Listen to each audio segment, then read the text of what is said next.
Bonjour tout le monde, j'espère que vous allez bien aujourd'hui. Alors aujourd'hui nous allons voir comment couper définitivement avec les personnes toxiques. Nous avons tous connu ce moment où nous sommes envahis par des gens qui nous font du mal. La vraie force de ces gens-là, c'est qu'ils nous font du mal et que nous, on ne se rend même pas compte. Ça veut dire que parfois on pense que ce sont des gens bienveillants, à première vue ils ont l'air gentils, parfois même ce sont des gens qui sont proches de nous depuis notre enfance et ils nous font du mal. Personnellement j'ai noté 8 types de personnes toxiques. 1, vous avez le style vampire. Ce sont ceux qui vous vampirisent et vous sucent votre énergie. Vous vous sentez plutôt fatigué. Ils viennent comme ça, ils vous sucent l'énergie, vous savez. Vous avez l'impression qu'ils vous prennent tout votre sang. Vous avez tendance à sentir une énergie basse à côté d'eux, à plus être capable de prendre de vraies décisions claires. Deuxièmement, il y a ceux qui mettent la pression, qui vous stressent, qui vous mettent une telle pression que vous ne sentez plus capable de vous recentrer sur vous-même, de faire quelque chose tranquillement et sereinement. Et du coup, à ce moment-là, vous avez une tendance à vous disperser, à perdre des clés de voiture, à perdre des objets, à casser des trucs, des verres. Le signe que ces gens-là sont négatifs pour vous et que vous manquez de concentration et d'assurance à côté d'eux. Troisième type, vous avez les rabat-joie. Alors là, c'est celui qui casse votre enthousiasme constamment, c'est un vrai plaisir. Systématiquement, avec eux, vous avez l'impression de prendre des baffes. À chaque fois que vous essayez d'être positif, paf, une baffe. Et ils vous remettent à terre. Pardon. Quatrièmement, les manipulateurs. Alors eux, ils sont un petit peu plus compliqués à détecter parce qu'ils vous manipulent et vous ne vous en rendez même pas compte. Comme une marionnette. Et le jour où on se réveille, très difficile à digérer. Ça fait mal. Cinquièmement, les proches qui ont toujours des problèmes et qui se reposent sur vous. Ils envahissent complètement votre univers de leur négativisme. Quand vous les voyez arriver, vous avez l'impression qu'il y a un nuage noir qui se displace, qui arrive avec eux, au-dessus. L'angoisse.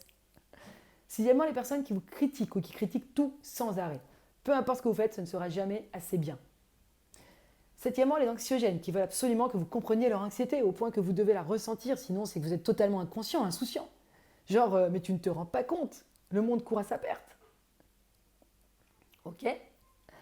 Huitièmement, la palme d'or, le top des tops, le partenaire ou la partenaire toxique, c'est lui ou celle qui vous tire vers le bas, qui vous empêche d'évoluer, qui vous casse votre enthousiasme, qui vous prend votre énergie. En général, celui-là ou celle-là est combiné de plusieurs toxicités, c'est un champion. Et là, vous avez deux façons de vous débarrasser de ce genre de cas d'école. La première, si vous le pouvez, vous n'avez pas d'enfants ensemble, vous n'avez pas de business ensemble ou de biens en commun, si vous ne travaillez pas au quotidien avec cette personne, c'est de couper net. C'est simple, vous bloquez son numéro, vous bloquez tout, vous coupez net. Alors vous allez certainement passer par une phase très perturbante, de culpabilité, de vide, du genre je ne suis pas gentil et un vide en plus, quelque chose qui ne va pas, vous vous sentez pleine de scrupules. Ne vous inquiétez pas, ça passe. Mon conseil quand ça arrive, quand vous avez une très grosse crise de culpabilité et pas mal de scrupules à couper avec quelqu'un qui vous fait du mal, asseyez-vous, attendez que ça passe. Ça veut dire quoi? Ça veut dire pensez à vous en premier.